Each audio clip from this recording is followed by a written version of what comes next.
আজকে সাধারণ পেঁপে দিয়ে বানাবো মজার একটা রেসিপি। তো পেঁপেটাকে ভালো করে টুকরো করে কেটে নিব। তো আমি এখানে ১ ফালি পেঁপে নিয়েছি। তো পেঁপেটাকে খোসা ছাড়িয়ে টুকরো করে কেটে নিয়েছি। তো এখন আমি পেঁপেগুলোকে সেদ্ধ বসিয়ে দিব। তো আগে থেকেই চুলায় আমি কড়াই বসিয়ে রেখেছিলাম। তো এখন টুকরো করা পেঁপেগুলো দিয়ে দিলাম। তো পেঁপেগুলো সেদ্ধ হতে থাক। তো আমার পেঁপেগুলো সেদ্ধ হয়ে গেছে। আমি এখন এগুলোকে ম্যাশ করে নিব। তো আপনারা তো পেঁপে ভর্তা, পেঁপে রান্না অনেক খেয়েছেন। পেঁপে ভুনা ভর্তা খেয়েছেন কিনা অবশ্য কমেন্টে জানাবেন। চলুন মূল রেসিপিতে যাওয়া যাক। তো আমি এখানে কড়াইতে সরিষার তেল দিয়ে নিয়েছি। তো তেলটা গরম হয়ে এলে তারপর কিছু জিরা ফোড়ন আর কালো জিরা ফোড়ন দিয়ে নিয়েছি। তারপর আমি দিয়েছি পেঁয়াজ কুচি আর কাঁচামরিচ কুচি। পেঁয়াজটা যখন হালকা নরম হয়ে আসবে তখন আমি হলুদের গুঁড়ি, ধনিয়ার গুঁড়ি আর অল্প একটু মরিচের গুঁড়ি দিয়ে দিব। তো তারপর এটা ভালো করে কষিয়ে নিব। আর এখানে কিন্তু পানি অ্যাড করা যাবে না। তো পানি দিলে কিন্তু খেতে একদমই ভালো লাগবে না। তো আমি এখন ভালো করে মশলাটা কষিয়ে নিয়েছি।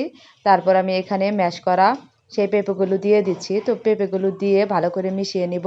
তো এটা ততক্ষণ পর্যন্ত রান্না করব যতক্ষণ পর্যন্ত এর গায়ের পানিটা না শুকিয়ে যাচ্ছে ততক্ষণ পর্যন্ত। তো পেঁপে থেকে কিন্তু হালকা একটু পানি বের হবে। তারপর আমি পেঁপেটা এরকম ভালো করে পানিটা শুকিয়ে নিব। তো যখন দেখবে এরকম ভাজা ভাজা হয়ে গেছে, কড়াই গায়ে আর লেগে যাচ্ছে না, তখন বুঝতে হবে এই ভাজিটা হয়ে গেছে। আর এই ভুনাটা খেতে কিন্তু অনেক মজা হয়। আর এখানে কিন্তু সরিষার তেলটাই ব্যবহার করেছি। আর অবশ্যই আপনারাও সরিষার তেলটাই ব্যবহার করার চেষ্টা করবেন, তাদের ফ্লেভারটা অনেক সুন্দর থাকে আর খেতেও মজা লাগে। তো আমার রান্নাটা হয়ে গেছে। আপনাদের কাছে কেমন লাগলো অবশ্যই কমেন্টে জানাবেন।